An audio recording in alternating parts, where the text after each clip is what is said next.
Okay, let's unpack this. In this deep dive, we're stepping into, well, the really tender and often unspoken world of Claire Keegan's novella, Foster. Mm-hmm. And we're not just looking at the plot points. We want to focus on something quite unique. The innate feelings, the sort of profound internal journey of the young girl, the main character. She doesn't even have a name. Right. And she's sent away from this crowded, kind of struggling home to live with strangers, the Kinsellas. Exactly. And through her eyes, which are incredibly perceptive, we get this raw, unfiltered look at innocence meeting a completely new kind of care. What's really fascinating, I think, is how the narrative lets us experience her world through this child's deeply perceptive but often wordless understanding. Yeah, wordless is a good way to put it. It's much less about the big dramatic things happening to her and more about the subtle shifts inside her, her emotional landscape. Revealing these layers of vulnerability, longing, even a kind of budding self-awareness that you don't often see discussed so clearly. Especially in a child protagonist. It's Yeah. quite masterful. So let's start at the beginning. From the moment her father drives her away, her mind is it's a whirlwind, isn't it? Oh, absolutely. Anticipation, yeah, but it's mixed. She paints these vivid pictures of what life of the Kinsellas might be like. Hot milk, pancakes. Sounds lovely. But then also cleaning sheds and picking stones. Right, and that 50-pence piece she's hoping for, which just turns out to be a handkerchief.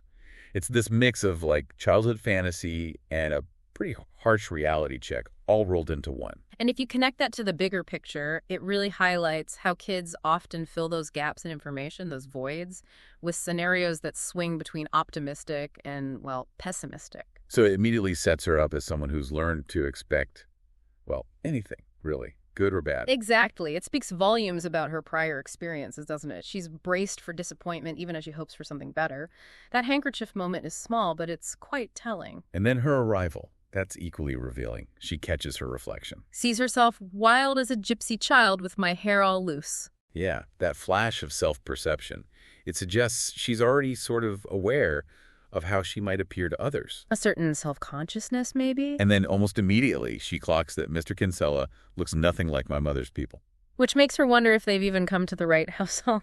It's such a small detail, but it just underscores that feeling of being out of place right from the absolute start. It really does. And it raises that question, what kind of environment does this child come from? Where she observes that men, not talking, just, kicking divots, spitting, sitting wide-legged, that this is something I am used to. Wow. Yeah. It's such a quiet, devastating insight into the kind of emotional, maybe reticence or detachment she's experienced at home. It sets the stage. So moving deeper into her arrival, that first embrace from Mrs. Kinsella, her face turns hot against hers. A physical reaction. Intensity. And she notices with this quiet kind of revelation that Mrs. Kinsella's thumb is softer than my mother's. Such a simple detail, but incredibly profound. How significant are those subtle physical sensations here? They seem to set the tone for everything. Oh, they're absolutely critical. That physical sensation of softness, the warmth, and her sudden awareness of her own clothes, her thin cotton dress and dusty sandals. Like she's seeing herself through Mrs. Kinsella's eyes. Exactly. It indicates this sudden self-consciousness, maybe a bit disorienting, rooted in a new perspective of herself. She's encountering a kind of physical gentleness she just isn't used to. It's tactile. You feel it. You do. And then that moment in the dark hallway, she hesitates.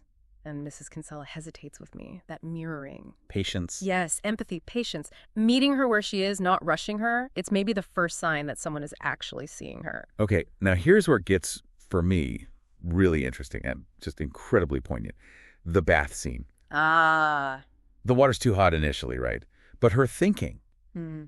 it changes and I can endure it, which shows resilience, sure. Remarkable resilience. But then she describes Mrs. Kinsella's hands, having something else in them too, something I've never felt before and have no name for. That line. And she thinks, I feel it's such a loss for words, but this is a new place and new words are needed. What is actually happening there? Is it just about being tough or is it something much deeper? I think it's way deeper. It's a profound emotional awakening, a real internal aha moment. Right. She's grappling with a quality of kindness, of tenderness that genuinely goes beyond her existing emotional vocabulary. It's not just resilience. It's like she's encountering a feeling so new, it doesn't compute with her past experience. Precisely. A different form of care, maybe love, that pushes her to recognize entirely new feelings. Her inner world is literally expanding in that moment. And that need for new words. It's not just about being a child, it feels universal. It absolutely is. How often do we struggle to name powerful new emotions? This scene shows us the very birth of a new emotional language within her, a language of care she's never known. It's these quiet internal moments, these struggles that make her journey so resonant, like that bit when her father lies about the hay. Oh, yeah. The loft is full to capacity. Nearly split my head on the rafters pitching it in. And she just thinks, with such clear-eyed perception, he is given to lying about things that would be nice if they were true. It's not judgment, is it? No. It's like a simple factual observation. What does that tell us about how she sees him and maybe her own understanding of truth? It shows this incredible innate perceptiveness. She's not judging his morality. She's just noting a pattern, a coping mechanism he uses. So she's learned to see the difference between comfort and reality. Exactly. She's grown up where illusions might be preferred, and she can tell them apart. It highlights this quiet wisdom she has, learned from observation. And also, maybe sadly, underscores that sense of insecurity she carries. Yeah. She knows things aren't always as they seem, or as people say they are. Which is then just laid bare when her father leaves, isn't it? Oh, God, yes. He just drives off. No goodbye. No mention of coming back. And her silent question. Why did he leave without so much as a goodbye, without ever mentioning that he would come back for me? It's brutal. That lack of closure she feels. That deep sense of abandonment. It really is. And it's a silence that echoes. For a child, that lack of explicit closure feels like, well, like proof that they weren't important enough for a proper farewell. And that unspoken question hangs there, doesn't it? Yeah. It frames everything that follows with the Kinsellas. Absolutely. It's in that vacuum left by her father's silence that the Kinsella's quiet affirmations start to mean so much. And you really see her yearning for that affirmation, that acceptance. She's so eager to please Mrs. Kinsella. Running fast as I can as though the house is on fire and it is water I've been sent for. Yeah, that urgency. And then later, that incredibly intimate, simple moment. Mrs. Kinsella admiring her feet. Her nice long toes and nice feet, just stroking them. It's so subtle, but it feels like such a powerful moment of positive physical affection. Maybe something she's never had. It's huge. These aren't grand gestures. They're micro moments. Recognition, acceptance.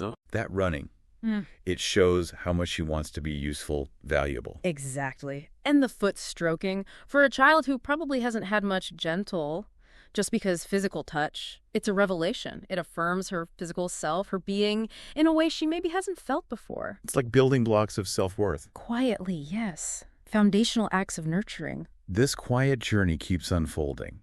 The visit to the well. That's another key moment. She breathes harder just to hear her own breath.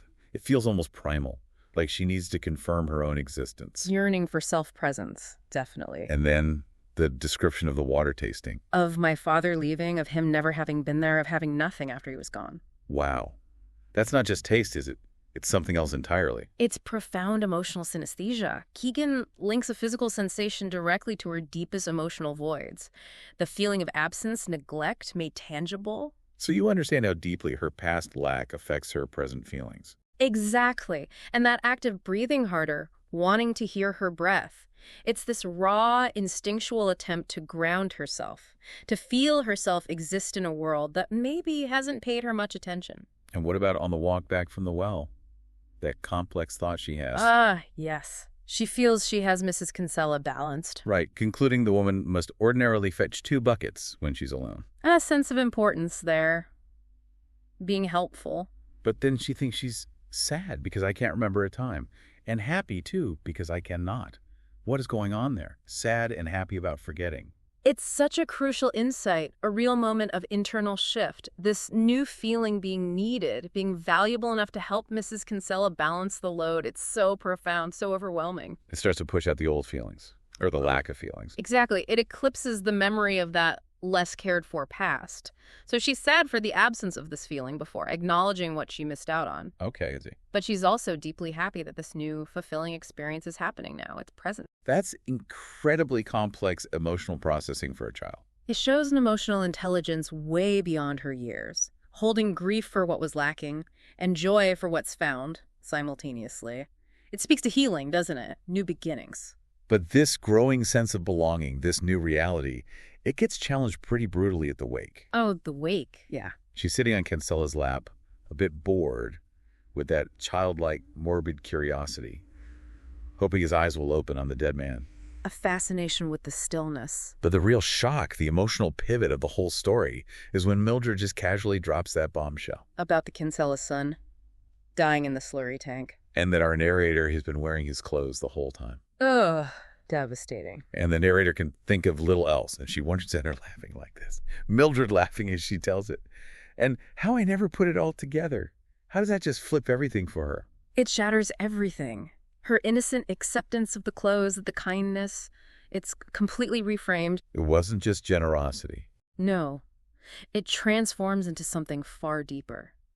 Profound empathy stemming from their own unimaginable loss. It's a brutal, unfiltered introduction to adult grief, to secrets. It highlights that massive gap between her naive view and the hidden tragedies in their lives. And it elevates their compassion, doesn't it? Makes it almost heroic.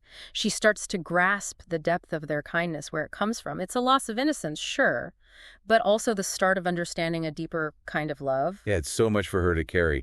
And then, soon after, that incredibly impactful walk to the Strand with Kinsella. Another key scene. She has that stark realization. Her own father has never once held my hand. And this hard feeling comes over her. Painful comparison.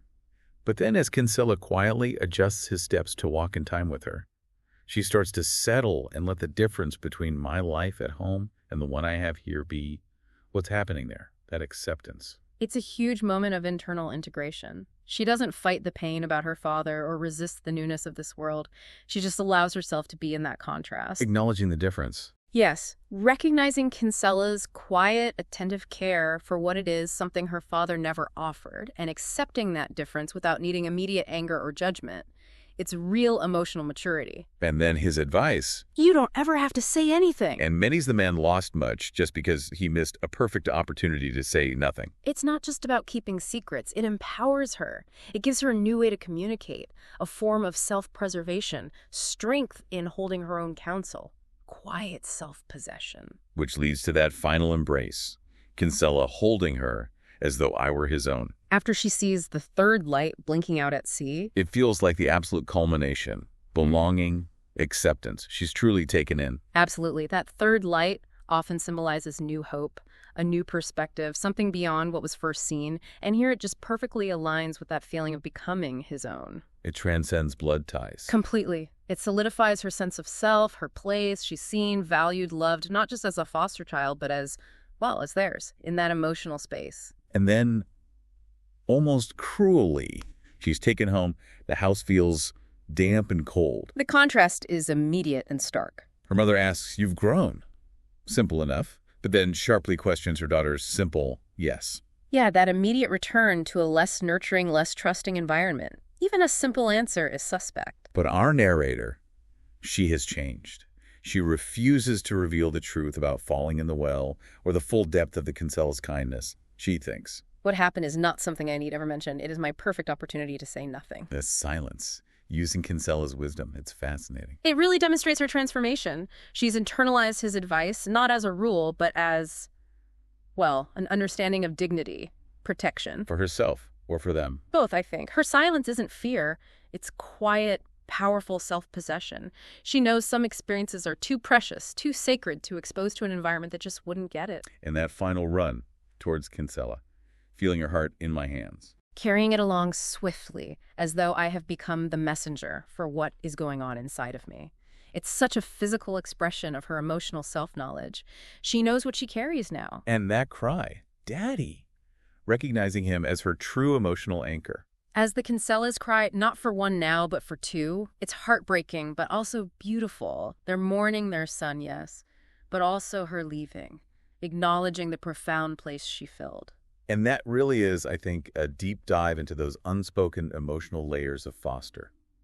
Such a powerful reminder that sometimes the biggest changes happen inside us, quietly. In those moments of connection and revelation. Yeah, and the strength that can come from choosing what to share and what to hold close, protecting something precious. This story really makes you think, doesn't it, about how our early experiences shape our emotional vocabulary and what it takes, really at any age, to find new words for unexpected kindness, for belonging. And once you find them, How do you protect them? Those new insights, those quiet truths they reveal.